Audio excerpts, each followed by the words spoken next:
Clip number 606۔ اس clip میں انشاءاللہ عز و جل آپ قرآن پاک کی سورہ رات کی آیت نمبر 32 سے 33 تک کی تلاوت، ترجمہ اور تفسیر قرآن صراط الجنان سماعت فرمائیں گے۔ بسم اللہ الرحمن الرحیم۔ اللہ کے نام سے شروع جو نہایت مہربان رحمت والا ہے۔ وَلَقَدِ اسْتُهْزِئَ بِرُسُلٍ مِّن قَبْلِكَ فَأَمْلَيْتُ لِلَّذِينَ كَفَرُوا ثُمَّ أَخَذْتُهُمْ فَكَيْفَ كَانَ عِقَابِ۔ ترجمہ، اور بے شک آپ سے پہلے رسولوں کا مذاق اڑایا گیا تو میں نے کافروں کو ڈھیل دی، پھر میں نے انہیں پکڑ لیا تو میرا عذاب کیسا تھا۔ وَلَقَدِ اسْتُهْزِئَ بِرُسُلٍ مِّن قَبْلِكَ، اور بے شک آپ سے پہلے رسولوں کا مذاق اڑایا گیا۔ کفار مکہ نے جب ان معجزات کا مطالبہ مذاق اڑانے کے طور پر کیا تو یہ نبی اکرم علیہ الصلوۃ والسلام کے قلب اطہر پر بہت گراں گزرا، اور ان باتوں سے آپ علیہ الصلوۃ والسلام کو بہت اذیت اور تکلیف پہنچی۔ تو اللہ تعالیٰ نے اپنے حبیب علیہ الصلوۃ والسلام کو تسلی دینے کے لیے یہ آیت نازل فرمائی تاکہ آپ علیہ الصلوۃ والسلام اپنی قوم کے ان جاہلانہ مطالبوں پر صبر فرمائیں۔ چنانچہ ارشاد فرمایا کہ اے حبیب صلی اللہ تعالیٰ علیہ وسلم، جس طرح آپ کی قوم نے آپ کا مذاق اڑانے کی نیت سے نشانیاں طلب کی ہیں، اسی طرح باقی انبیاء کرام علیہ الصلوۃ والسلام کی قوموں نے بھی ان کا مذاق اڑایا تھا۔ پھر میں نے کافروں کو کچھ دنوں کے لیے ڈھیل دینے کے بعد عذاب میں گرفتار کر دیا، اور دنیا میں انہیں قحط، قتل اور قید کی مصیبتوں میں مبتلا کر دیا، اور آخرت میں ان کے لیے جہنم کا عذاب ہے۔ علماء و مبلغین کے لیے درس، اس آیت میں علماء و مبلغین کے لیے درس ہے کہ راہ خدا میں تکالیف برداشت کرنا انبیاء کرام علیہ الصلوۃ والسلام کا طریقہ ہے۔ اس لیے اگر انہیں راہ خدا میں کسی تکلیف اور پریشانی کا سامنا ہو تو انہیں چاہیے کہ انبیاء کرام علیہ الصلوۃ والسلام کے حالات اور ان کی سیرت کو سامنے رکھتے ہوئے صبر و تحمل کا مظاہرہ کریں۔ اللہ تعالیٰ نے چاہا تو ان کی تکالیف جلد دور ہو جائیں گی۔ عظمت اولیاء، علامہ اسماعیل حقی رحمۃ اللہ تعالی علیہ فرماتے ہیں، اس آیت سے معلوم ہوا کہ انبیاء کرام علیہ الصلوۃ والسلام اور اولیاء رحمۃ اللہ تعالی علیہم کا مذاق اڑانا بدبختی کی علامت ہے۔ حدیث قدسی میں ہے، اللہ تعالیٰ ارشاد فرماتا ہے، جس نے میرے کسی ولی کی توہین کی اس نے مجھ سے جنگ کا اعلان کر دیا، یعنی جس نے میرے اولیاء میں سے کسی کو اذیت دی یا کسی کو غضب دلایا تو اس نے مجھ سے جنگ کی۔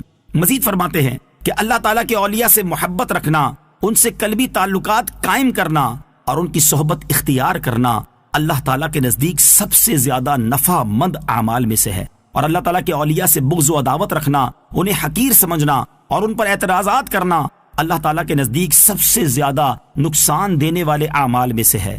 اس سے ان لوگوں کو نصیحت حاصل کرنی چاہیے جو اللہ تعالیٰ کے اولیاء کے بارے میں نازیبا کلمات کہتے، ان کی توہین کرتے، ان سے عداوت و دشمنی رکھتے اور ان پر اعتراضات کرتے ہیں۔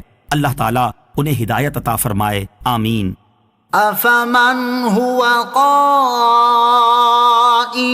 عَلَى كُلِّ نَفْسٍ بِمَا كَسَبَتْ وَجَعَلُوا لِلَّهِ شُرَكَاءَ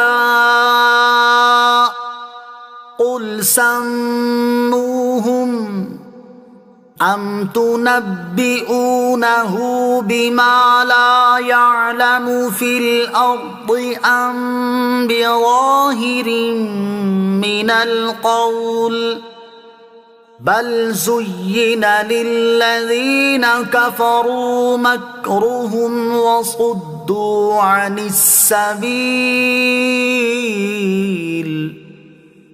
وَمَن يُضْلِلِ اللَّهُ فَمَا لَهُ مِنْ هَادٍ۔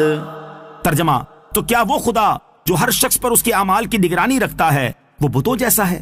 ہرگز نہیں، اور وہ لوگ اللہ کے شریک ٹھہراتے ہیں۔ تم فرماؤ، تم ان کا نام تو لو کہ وہ کون ہیں جو خدا کے شریک ہیں، بلکہ تم اللہ کو وہ بات بتاتے ہو جسے وہ زمین میں جانتا ہی نہیں ہے، یا یوں ہی ایک اوپری بات، بلکہ کافروں کے لیے ان کا فریب خوشنما بنا دیا گیا اور انہیں راستے سے روک دیا گیا، اور جسے اللہ گمراہ کرے اسے کوئی ہدایت دینے والا نہیں۔ افمن ہوا قائم علی کل نفس بما کسبت، تو کیا وہ جو ہر شخص پر اس کے اعمال کی نگرانی رکھتا ہے۔ اس آیت میں اللہ تعالیٰ نے مکے کے مشرکین کا رد اور انہیں زجر و توبیخ فرمائی ہے۔ آیت کا خلاصہ یہ ہے کہ اللہ تعالیٰ جو کہ ہر شخص کا محافظ اور اسے رزق دینے والا ہے، اسے جانتا اور اس کے اچھے برے اعمال کو بھی جانتا ہے، نیکیاں کرنے والے کو ثواب دینے والا اور گناہ کرنے والے کو سزا دینے والا ہے۔ کیا وہ ان بتوں کی مثل ہو سکتا ہے جو ایسے نہیں؟ بلکہ وہ تو اپنے آپ سے بھی عاجز ہیں، اور جو خود سے عاجز ہو وہ دوسروں کو کیا نفع اور نقصان پہنچا سکیں گے۔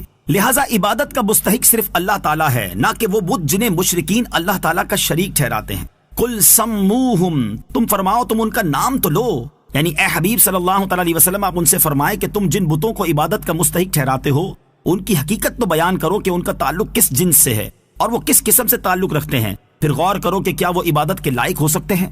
یقیناً نہیں۔